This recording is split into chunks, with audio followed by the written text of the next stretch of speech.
ఏందో ఏమో గీ రాజకీయాలు ఏం అర్థమైతలేవు. నిన్న మొన్నటిదాకా పనిచేసిన పార్టీ నా ఊపిరి నా ప్రాణం అన్నోళ్ళు జరింత రాజకీయాలలో తేడా వచ్చేసరికి నన్ను మోసం చేసిరు, గట్టనే నాకు వాళ్ళు ఎదుగుదల లేకుండా చేసిరు అని ఉన్న పలంగా పార్టీలు మారుతున్నారు ఇప్పుడున్న రాజకీయ నాయకులు. గట్లనే ఉన్నది ఇప్పుడున్న రాజకీయ లొల్లీలు.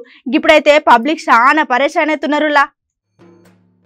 ఏందో ఏమో ఈ రాజకీయాలు, అరే ఏం అర్థమైతలేవు. నిన్న మొన్నటిదాకా పని చేసిన పార్టీ నా ఊపిరి నా పానం అన్నోళ్ళు జరింత రాజకీయాలు తేడా వచ్చేసరికి నన్ను మోసం చేసిండు.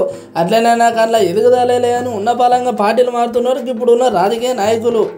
ఇక ఇప్పుడు ఈ మునుగోడు ఎన్నికలు ఎప్పుడైతే సురు అయినాయో, ఇక నామినేషన్లు ఎప్పుడైతే సురు అయినాయో, ఇక ప్రచారాలు అయితే ఎప్పుడైతే సురు అయినాయో, ఇక పార్టీలు ఉన్న నాయకులు పార్టీలు చాలా మారుతున్నారు. మన కారు గుర్తు నిజా చూసుకుంటే మన మాజీ ఎంపీ బూర నర్సేగౌడ్ సారు ఇప్పుడు కమలం పూలే చెరికాయండు.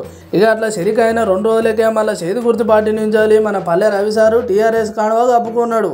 ఇక వాళ్ళిద్దరు కదా గట్లుంటే ఇక మొన్న బీజేపీలో చేరికాయ 2 మాసాలు నిండనేయో లేదో ఎమ్మటే దాసోజీశ్రావును మళ్ళీ ఇప్పుడు టీఆర్ఎస్లకు చేరికాయండు. ఇప్పుడున్న జనాలకైతే చాలా పరిచయం అవుతుంది. ఈ మునుగోడు ఎలక్షన్ ఏంది, ఇక ఈ ప్రచారాలు ఏంది, ఈ లొల్లిలేంది, ఈ టైంలోకి ఇట్లా పార్టీలు మారుడు ఏందని మస్తు పరిచయాలు ఉన్నారు ఇక్కడ ఉన్న పబ్లిక్.